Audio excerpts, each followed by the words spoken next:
Welcome to the Real Estate Syndication Show.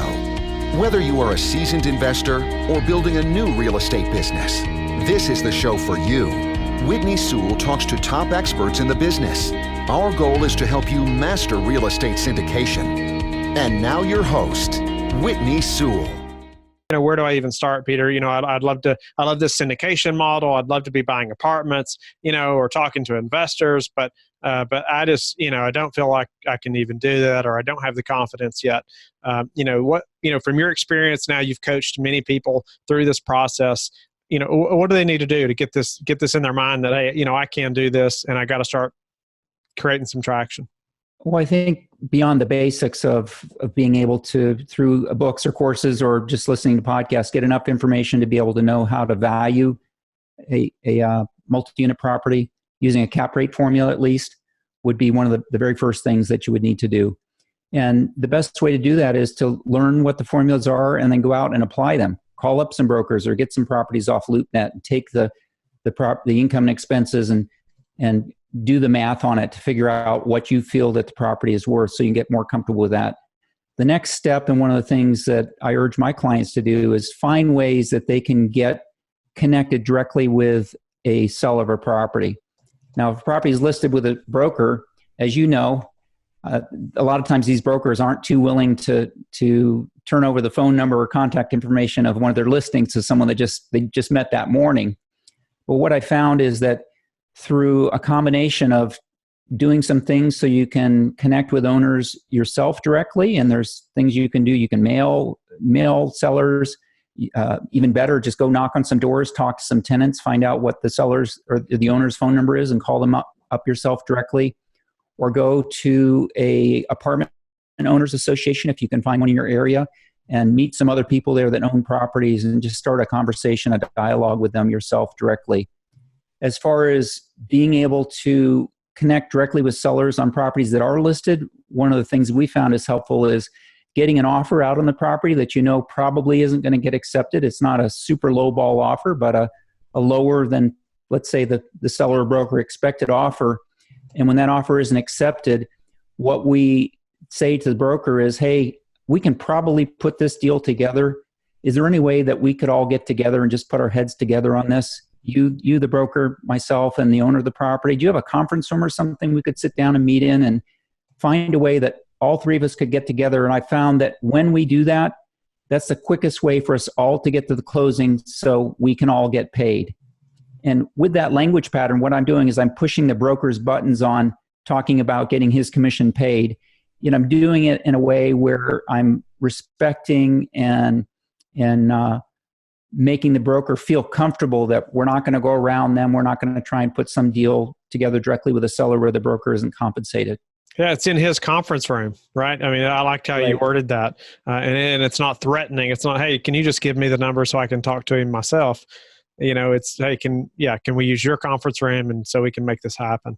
That's awesome. And I found that from a negotiating standpoint, when you're doing deals, and this is for any type of property, whether it's a single family home or a big commercial triple net property, if you can find out really what's going on. So one of my favorite questions for the broker or the owner, if you're talking to it directly, is, wow, this just seems like a wonderful property. Don't they all look wonderful when you look at the pro formas and the information that they give you up front?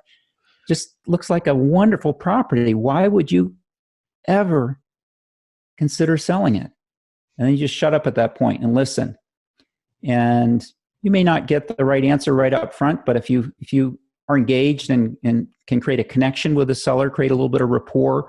One of the things that I've encouraged my students to do over the years is if you can find someone that's been in real estate a long time and you can help them to see you as a younger version of themselves. They see you, for people who are listening, if you feel like you're maybe not old enough to be making money in commercial real estate, you need to use your youth to your advantage. If you can get the seller or the owner of the property to see you as a younger version of themselves who is willing to go out despite not having done hundreds of deals, despite not having millions of dollars in the bank that you have to work with capital-wise, you're willing to go out and say, I believe in commercial real estate and I want to buy your property and here's why. Can you help me come up with some ways to do that? Or how can we figure that out together? it really makes it where rather than an adversarial relationship, it's much more encouraging the seller and you to kind of step together onto the same side of the table and put together a deal that works for everybody. Wow. So what are multifamily's been your focus, right? Yeah, multifamily, for the most part, I have done a variety of other commercial asset types. For example, I own a part of a shopping center down in El Paso, Texas right now, which has been a great investment. And I've also been involved in helping people with single family homes all across the country. We used to teach a lot of lease option type stuff. And interestingly enough, I found that with a commercial property, not with something that's a retail deal and they're in no rush to sell it, but if you find a property owner who's motivated and has a problem they want solved, sometimes you can put that together by doing basically a lease option on a piece of commercial real estate. It's called a master lease. And it's something that can be very effective. Again, it's not going to work just calling up a broker that doesn't know you and saying, hey, I want to do this deal. But if you find the right seller who has the right situation, one of the things that I've seen drive master lease deals before is the fact that when someone's selling their property, if they've owned it for 23 years or 40 years, the property's fully depreciated. If they sell it, they're going to have to recapture all of the depreciation that they've taken over the years, and they're going to have a fairly good tax bill, unless, of course, they do a 1031 over into another property. If someone's getting on in their years and they really don't want to own more property, you can structure a master lease agreement where they're getting ongoing income from that property. They don't have to worry about any of the day-to-day stuff. You take care of that for them. And the title actually changes hands after they pass on, and that ends up saving their children quite a bit of money in taxes they would have to pay otherwise. Now, Wow. People don't do deals just for tax reasons, so we don't lead in with that. But that's one of the things that once you get talking to them and trying to explore different opportunities, we use language like, well, gosh, I don't know if this would work or not. But in another property, a friend of mine was talking about on the podcast I was listening to the other day, put together a deal that was structured something like this. They came in and they basically paid X amount for the property each and every month, the same amount. So you wouldn't have a month where it's costing you and then you make more one month and then you've got big expenses the next month. You'd have a secure, steady income from the property every single month. I'll collect the rents. I'll take care of paying all the expenses, even the property taxes, and you'll get your set amount each and every month. All we need to do is agree on what that amount is, and of course, a fair price that I can agree to cash you out of the property at some point. We need to figure out when that date would be. Interesting. So when looking at deals, though, or and let's say now as experienced as you are, what are some major just deal breakers? Just initially, 2 or 3 things that if this isn't this or if this isn't this way, I'm not going further.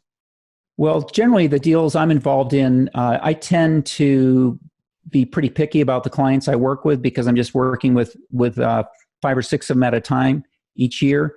I generally am not working with someone who started out with very little money like I did originally. I had $1,500 in the bank when I got started with my investing. I like them to have at least enough money that they could have some skin in the game if they're putting together a deal and bringing other investors, say.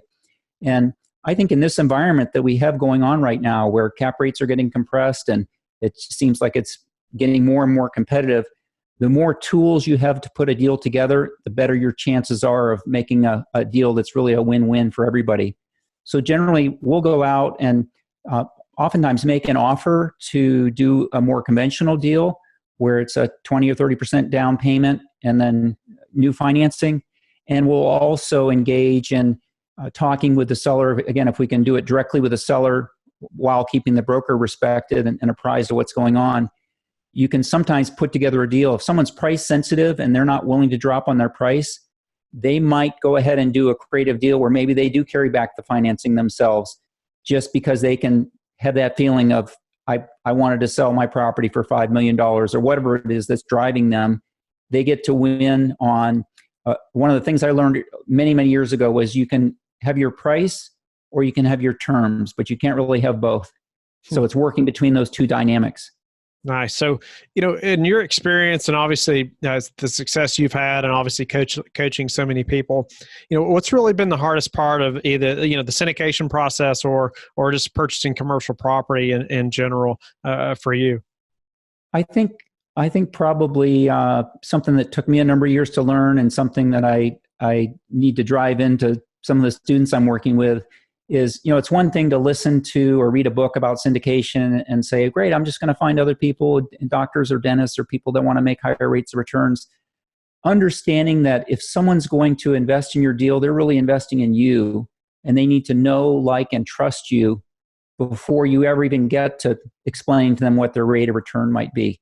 A lot of people have the feeling that, well, I talk to people sometimes and they've never done a deal before.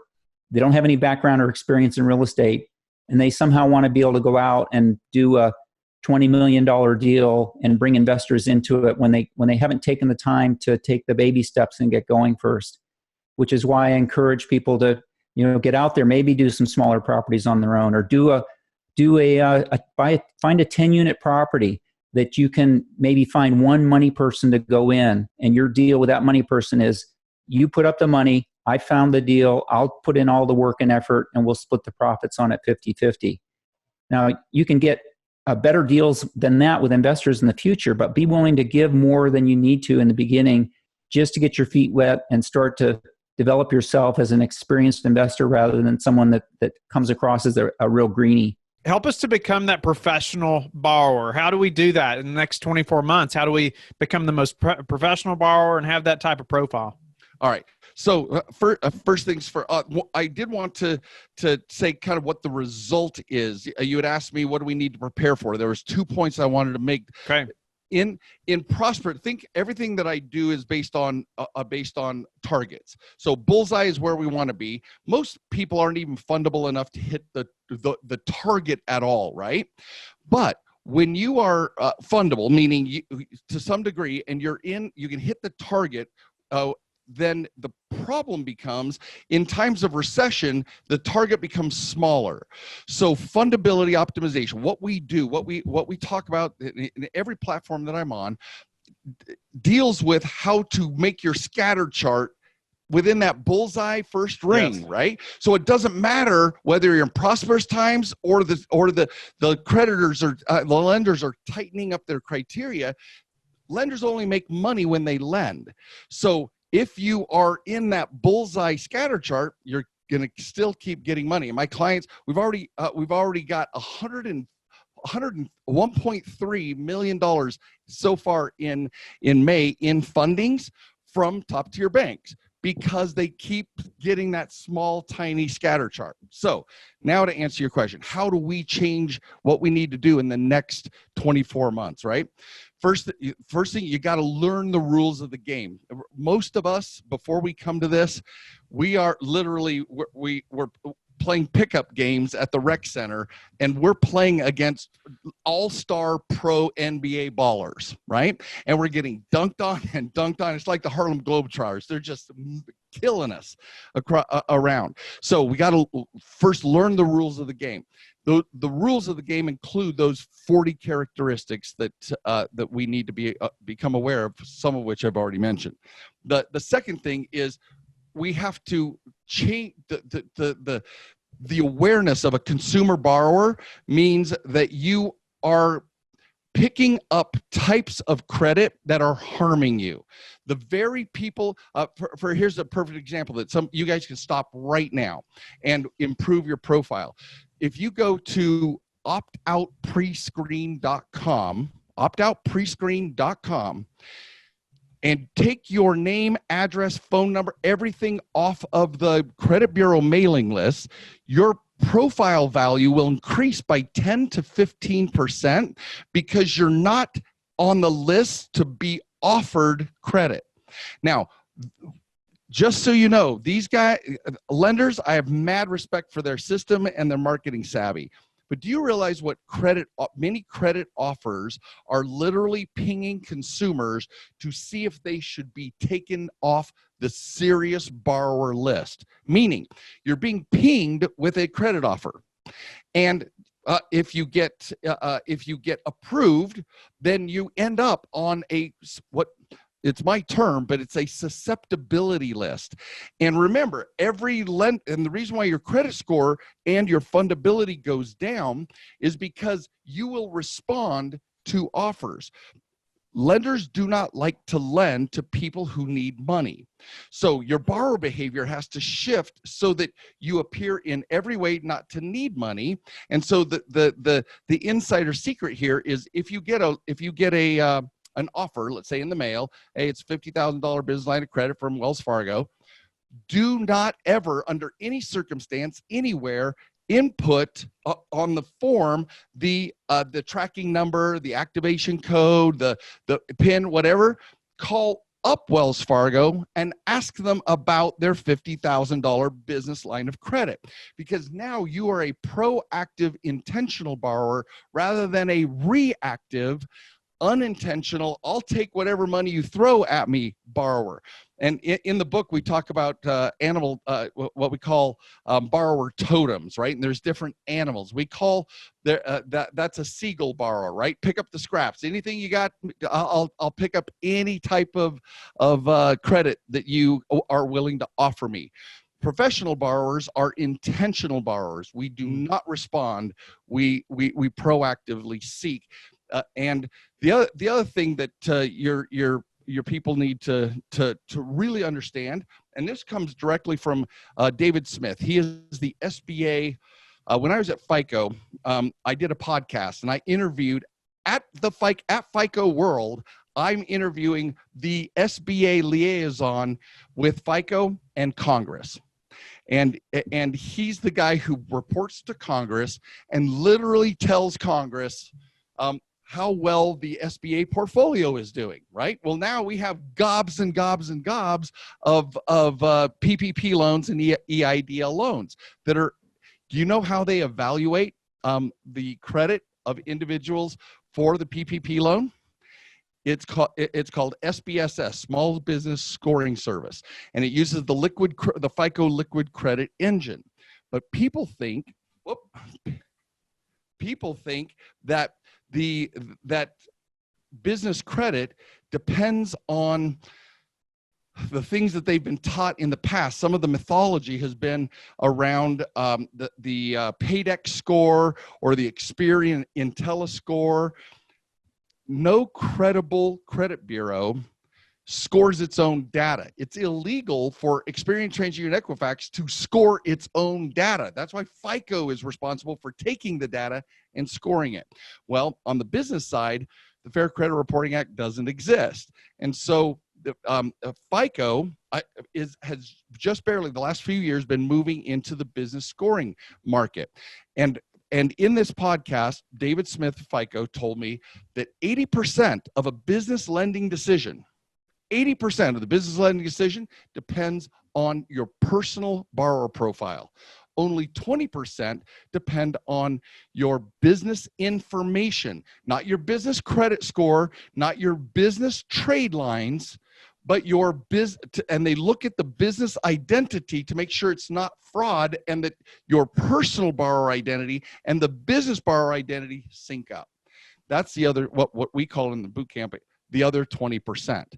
So it's important what you're doing with your personal credit if you expect to get business credit. Absolutely, 80%. Because David also said in this podcast that personal business credit reporting today is the equivalent of what personal credit reporting was in the mid 80s, literally 40 plus years ago. And so it's still the wild, wild west in business credit reporting. And so FICO is coming into this space and will dominate just like it does on the personal side. But right now, we need to understand that our personal profile, just like you said, Whitney, our personal profile drives business approvals. The magical thing that he said was we have to optimize the personal profile for business underwriting. So we can't. Okay. That's why we can't have the consumer. People ask me all the time. I have an 800 plus credit score, and it's based on consumer accounts. You have perfect payment history.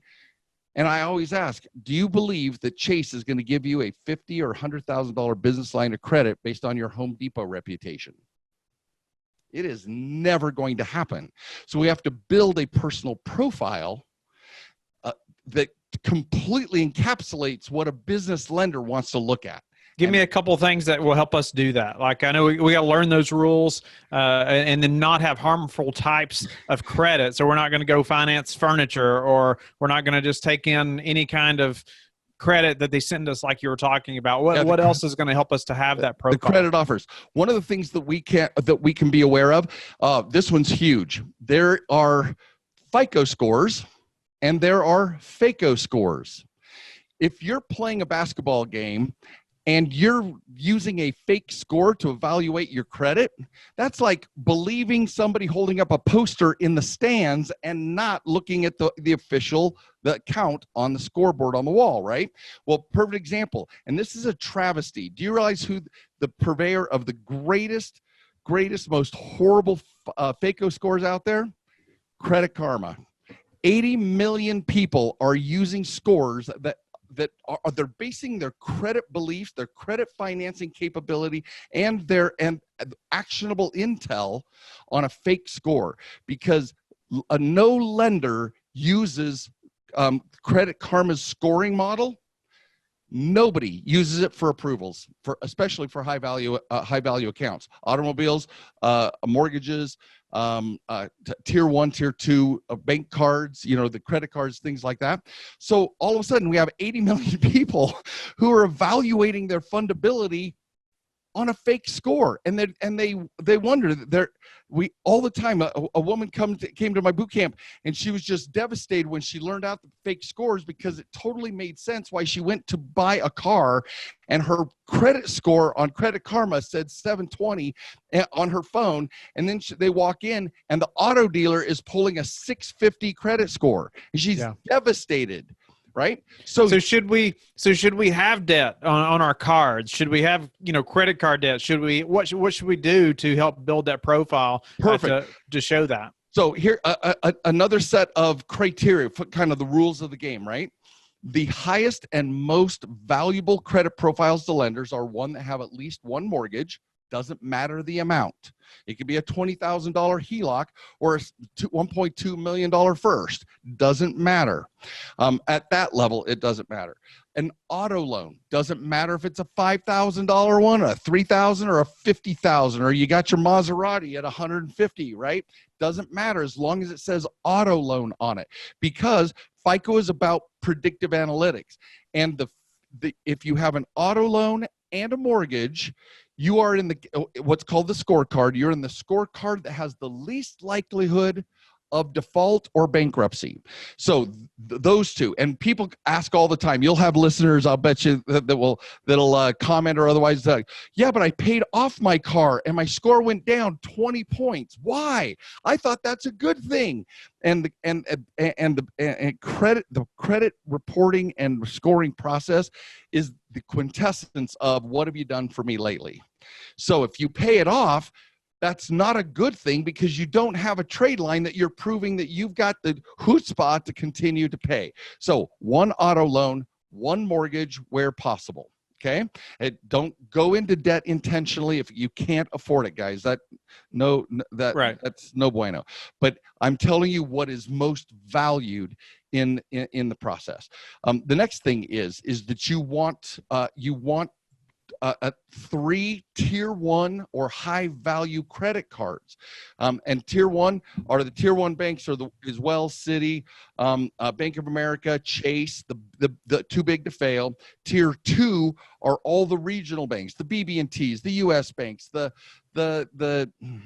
California Banks and Trust, right? The ones that are regional and cross state lines, et cetera, et cetera. Those are the top tier. Tier 3 are like credit unions and community banks. And so tier 3 banks are less valuable to business lenders than tier 2, which are less valuable than tier 1. Now remember, the higher value that you have on your personal profile, those relationships leverage over onto the business division banking of those same institutions. And there's ways to play that game. When you know the rules, right, you can master the game.